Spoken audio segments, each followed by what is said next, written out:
यानंतरची बातमी शिर्डीची। शिर्डी मतदारसंघात सकाळी सकाळी मतदानाच्या रांगेत मोठ्या प्रमाणात तरुणांची गर्दी होती आणि त्यावरूनच बोगस मतदान झाल्याचा आरोप काँग्रेसच्या उमेदवारांना केला। त्याची शहानिशा करायला काँग्रेसच्या उमेदवार प्रभावती घोगरे स्वतःच बूथना भेटी देऊ लागल्या आणि पुढे काय घडलं पाहूया।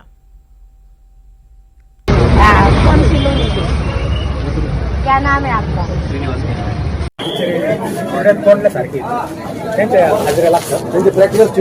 नाव काय? आडनाव?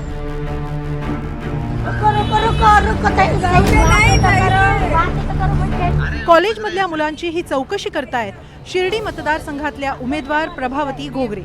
प्रभावती घोगरे या शिर्डीतून काँग्रेसच्या उमेदवार आहेत। सकाळी मतदान केल्यानंतर त्या कॉलेजमधल्या तरुण तरुणींना प्रश्न विचारतायत, कारण हे सगळे बोगस मतदार असल्याचा घोगरे यांचा आरोप आहे। कौन सी लोग? क्या नाम है आपका?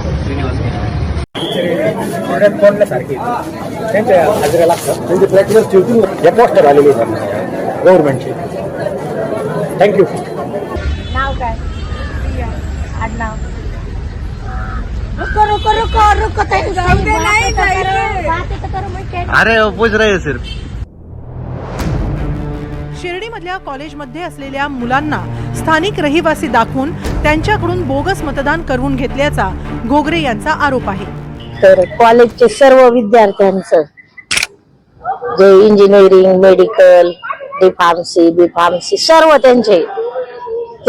यांचं मतदान इथे करून घेतलेलं आहे। ते इथले नागरिक आहे असं दाखवलं, वास्तविक ते इथले नाही येते ते विचारलं तर। आणि सकाळी 7लाच सुरू केलं मतदान।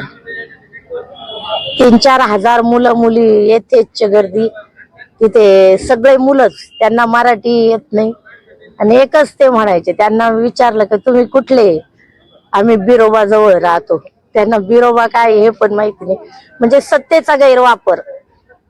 मला तर असं पण ऐकू आलं की एका मुलीला 3-3 मतदान करण्याचं, नेल रिमूव्हरने शाई पुसायची आणि मतदान करायचं, अशा पद्धतीने सांगण्यात आलेलं आहे।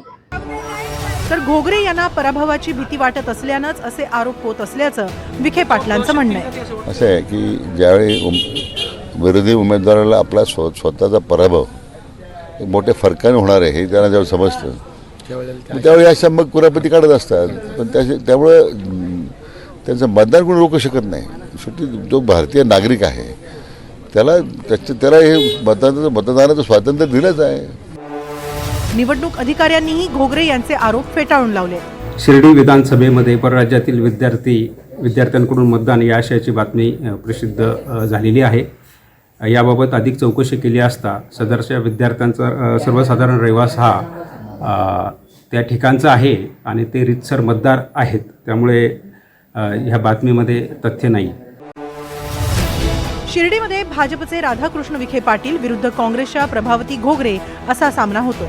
शिर्डीतून राधाकृष्ण विखे पाटील 8व्यांदा निवडणूक लढवत आहेत। त्यांच्या विरोधात काँग्रेसकडून प्रभावती घोगरे रिंगणात आहेत। प्रभावती घोगरे शरद पवार गटाच्या नेत्या आहेत, मात्र ही काँग्रेसची पारंपरिक जागा असल्यानं घोगरे काँग्रेसच्या तिकिटावर लढत आहेत। प्रत्यक्ष फील्डवर उतरून घराघरातल्या समस्या जाणून घेणाऱ्या अशी प्रभावती यांची ओळख आहे। शिर्डीच्या आसपासच्या परिसरात बरीच महाविद्यालये आहेत। शिर्डी मतदारसंघातल्या मतदान केंद्रात एक गठ्ठा तरुणांची उपस्थिती दिसत होती, मात्र यामागे नक्की काय, घोगरेंच्या आरोपात तथ्य आहे का, हे चौकशीनंतरच समजणार आहे। सुनील दवांगे, NDTV मराठी, शिर्डी।